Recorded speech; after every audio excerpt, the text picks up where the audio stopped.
Between 1971 and 1990, I was attending the school. In fact, I started attending in '79 and graduated from high school in 1990.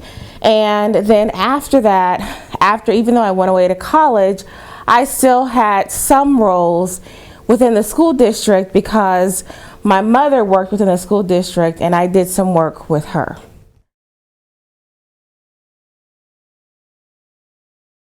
There were a lot of different programs and a lot of different people that were involved with desegregation, and one of the efforts was to try to bus students into the school district. And personally, it was something that as a student in the school district, I was really frustrated with, because here I was, a student here in the school district, and I really felt that a lot of the energy was put towards attracting students to our district and not necessarily taking care of the students that were actually in our district. And so a couple of things that they had during this time is that we had several board meetings, and community always is welcome to come to different board meetings in regards to the desegregation programming. And those board meetings, even as a young child, I remember them quite well because they got quite ugly. I remember Dr. Julia Hill was on the board for a very lengthy amount of time, and I remember that it was just a very difficult time. It was a time where there was a lot going on. A lot of people in the community were frustrated in some instances because busing became something that was a big deal. And I got to experience it as a student. I got to experience this as a child of a parent that got involved in the school district. But then, ironically, after I graduated from high school in '92, I started writing for a local newspaper here. And so I actually got to cover it as a journalist in my field to kind of see the other side of it. So it was really kind of interesting to see all of the board meetings and all of the parent-teacher meetings and all of the committee meetings, and then how students were feeling about being bused and things of that nature. So there were a lot of different factors involved with desegregation.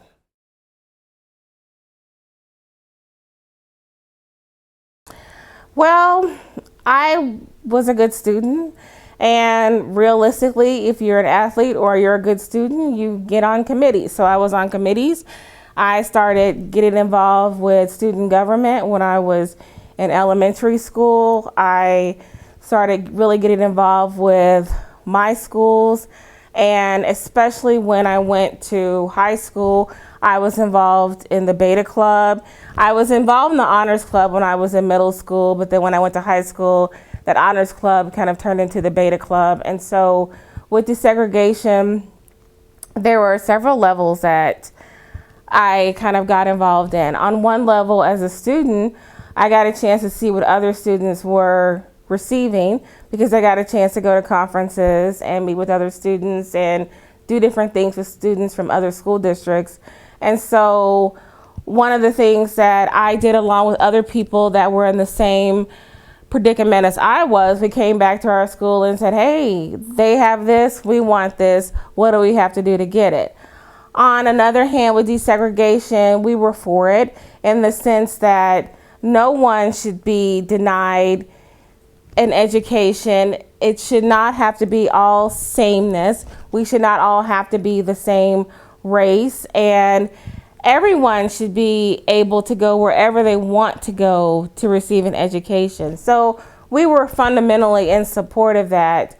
But I will say that during the time of desegregation, there was also magnet schools that were coming up, and there was also just a lot of different changes happening with the schools. I know that even after graduation, I had a friend of mine, Marcus Brown, who used to go to Purcell High School, when it was just simply Purcell and not the performing arts. And there was just a big debacle about moving that school and changing the format of it. And I remember going to several school board meetings in response to that and other issues as a student, whether I really wanted to or not. Earlier on, I didn't want to go to the school board meetings, but my mother was involved with the school board meetings.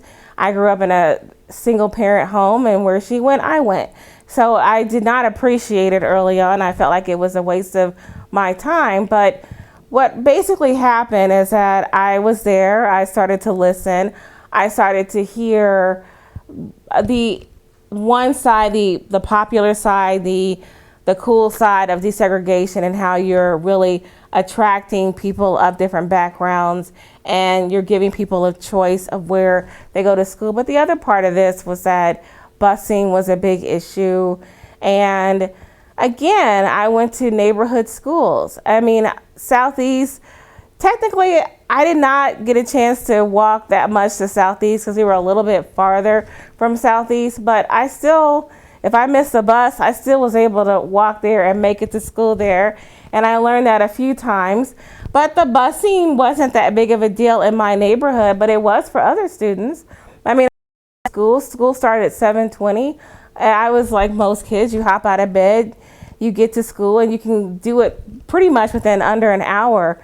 But I had other classmates that were getting up and leaving the house at 6 o'clock in the morning, where it's pitch dark, standing on a corner in a neighborhood they're not familiar with, going to another neighborhood they're not familiar with. And that was a big issue. It was problematic, and it just made you feel like this is a problem. And I feel like the part that I played was talking about it, going to the school board meetings. Even when I was in school, I spoke up about it.